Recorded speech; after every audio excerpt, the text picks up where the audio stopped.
यदि कोई चीज़ या पहिया एक सीध में घूमता रहे और आगे चलता रहे तो उसी स्थान पर आ जाएगा जहाँ से वह चला था, क्योंकि धरती गोल है। परमाणु के अंदर चलने वाले इलेक्ट्रॉन भी इसी भांति घूमते हैं। सारा ब्रह्मांड भी ऐसे ही घूम रहा है। संकल्पों के संबंध में भी यही बात है।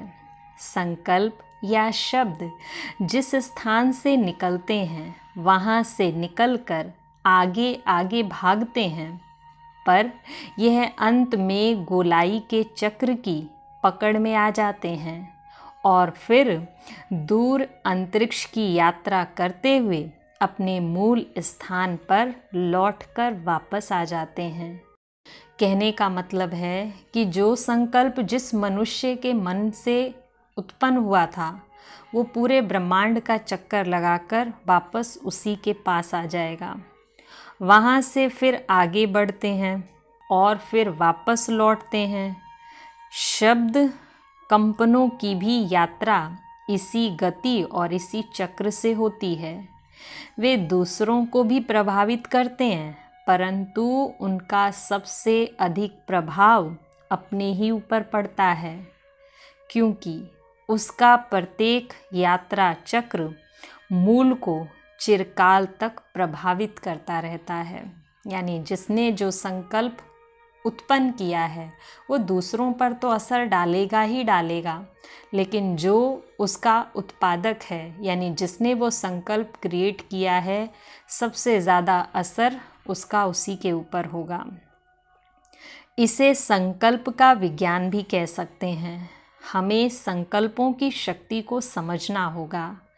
हर सकारात्मक शब्द से सकारात्मक एनर्जी पैदा होती है, जैसे शाबाश, मुबारक या हमें आप पर गर्व है। हर नकारात्मक शब्द जैसे मूर्ख, नालायक, नीच आदि कहने से नेगेटिव पावर क्रिएट होती है।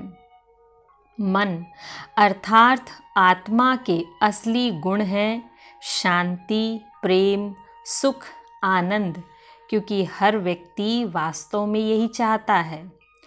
यह संसार शांति और प्रेम पर खड़ा है। यहाँ जहाँ ये दोनों गुण हैं वहाँ स्वर्ग है।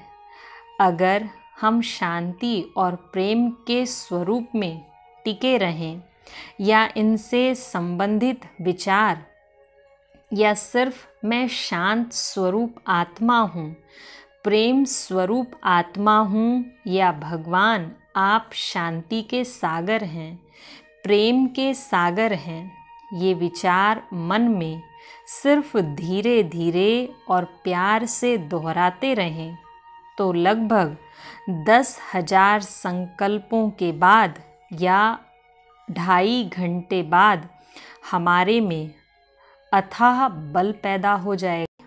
हम ईश्वरीय प्रेम में मग्न हो जाएंगे। कोई भी व्यक्ति ज्ञानी या अज्ञानी भी ईश्वर से जुड़ सकता है। उसके लिए उसके जीवन में शांति और प्रेम की अनुभूति होगी और उसके जीवन में उन्नति होने लगेगी। शांति और प्रेम यह आत्मा के मूल गुण हैं। सारा संसार इसी पर खड़ा है। इन्हीं 2 शब्दों में अथाह बल है। इसे ही तो विकसित करना है। कौन से शब्द व गुण का अभ्यास करना चाहिए जिससे हमें अपने जीवन में मन इच्छित फल मिले तथा ईश्वरीय शक्तियाँ हम प्राप्त कर सकें। आप अपने को देखो, आपको क्या पसंद है, शांति या प्रेम? अगर शांति पसंद है तो इसका अभ्यास हर समय करते रहिए, और अगर प्रेम पसंद है तो इसका अभ्यास हर वक्त करते रहिए। शांति सबको प्रिय है, इसलिए हम शांति के संकल्प को लेकर चलते हैं। मैं शांत आत्मा हूँ, मैं शांत आत्मा हूँ। सदा इस भाव में अपने मन को टिका कर रखिए। परमात्मा को देखते हुए मन में सोचिए, आप शांति के सागर हैं। इस गुण को याद करो। कोई व्यक्ति दिखे या उसकी याद आए तो उसको कहो, आप शांत स्वरूप आत्मा हैं।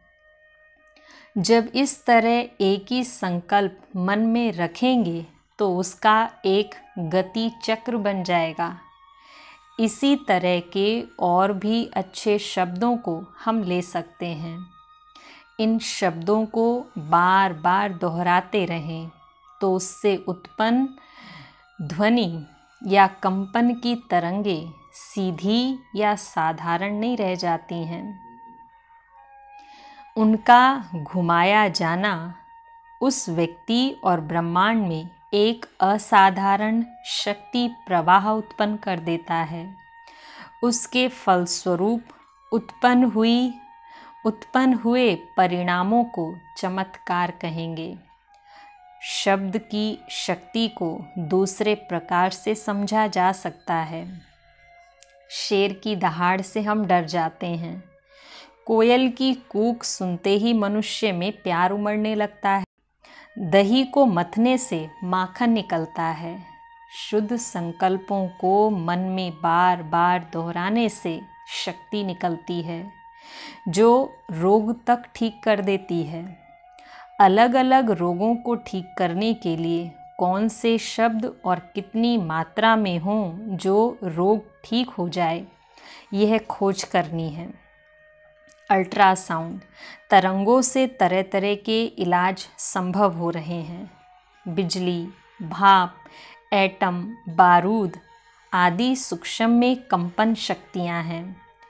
संकल्प से भी कंपन पैदा होता है तथा इससे हम सर्वश्रेष्ठ ईश्वरीय शक्तियों को पकड़ सकते हैं। संगीत से पशु अधिक दूध दे देते हैं। बीन बजाकर हम सांप को वश में कर सकते हैं। संगीत से दीपक जला सकते हैं। बादलों से वर्षा करवा सकते हैं। मोटे तौर पर हम जानते हैं कि जीभ बोलती है। वास्तव में कंठ, होठ, जीभ, तालू, दांत आदि मुख के भीतरी भाग संकल्प व बोल उच्चारित करते हैं। यह शब्द ईथर तत्व में मिलकर धरती की एक छोर से दूसरे छोर तक ही नहीं बल्कि पूरे ब्रह्मांड में फैल जाते हैं। जो शब्द हमारे मुख से निकला वह कुछ सेकंड के अंदर ही एक स्थान से दूसरे स्थान पर पहुंच जाएगा। चंद्रमा आदि निकट उपग्रहों तक पहुंचने में कुछ मिनट लगेंगे। 9 ग्रहों की कक्षाएं पार करते करते उस शब्द को कुछ घंटे लगेंगे। फिर आकाश गंगा को पार करेगा। ऐसी करोड़ आकाश गंगाओं से पार करता हुआ हमारा शब्द, वह विचार आगे बढ़ता जाएगा। आखिर में गोल सिद्धांत के अनुसार वापस 5000 वर्ष में हमारे पास लौट आएगा। जब कोई क्रोध से बड़बड़ाता है तो उसी तरह के विचार दौड़ने लगते हैं। जब कोई प्रेम और करुणाजनक शब्द बोलता है तो वैसे ही मिठास भरे कोमल विचार मस्तक में चलने लगते हैं। इसलिए कहा जाता है, बोला हुआ एक एक शब्द मंत्र है।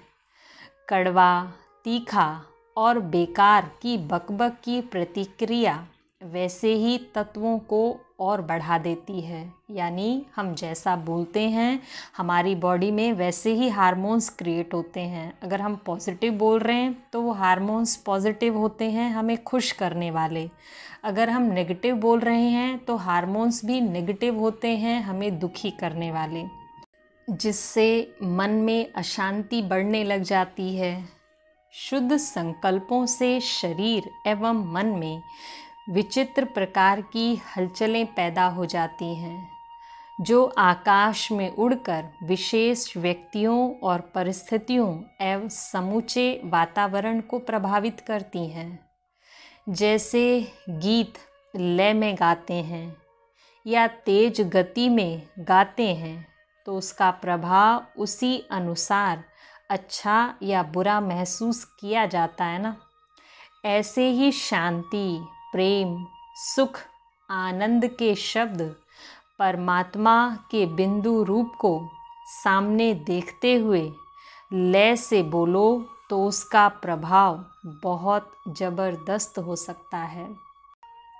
संकल्पों से बल उत्पन्न होता है। जब हम विचार करते हैं तो ये विचार अपने आप एक बल बन जाता है।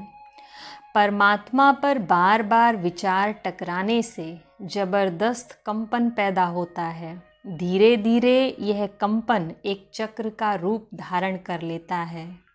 संकल्पों के इस चक्र से 3 प्रकार के कार्य होने लगते हैं। स्थूल रूप से हमारे चारों तरफ चक्र बन जाता है, जो बाहरी नेगेटिव विचारों का असर हम पर नहीं होने देता तथा ये विचार बाहरी दुनिया के संपर्क में आने वाले व्यक्ति एवं वस्तुओं पर भी प्रभाव डालते हैं, उन्हें बदल देते हैं। मन के अंदर जो बुरी वृत्तियां हैं उनके चारों तरफ सूक्ष्म चक्र बना देता है, जिससे पुराने संस्कार बाहर नहीं निकल पाते, वह वृत्तियां दबी रह जाती हैं। यह सूक्ष्म चक्र का घेरा जो हमारे शरीर में 7 प्रकार के ऊर्जा चक्र हैं उनको भी क्रियान्वित करता है।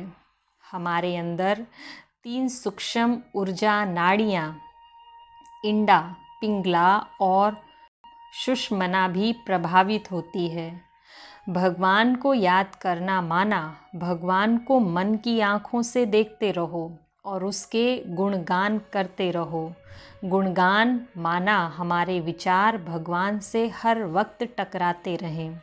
विचार टकराने से ऊंच कोटि के प्रकंपन पैदा होते हैं।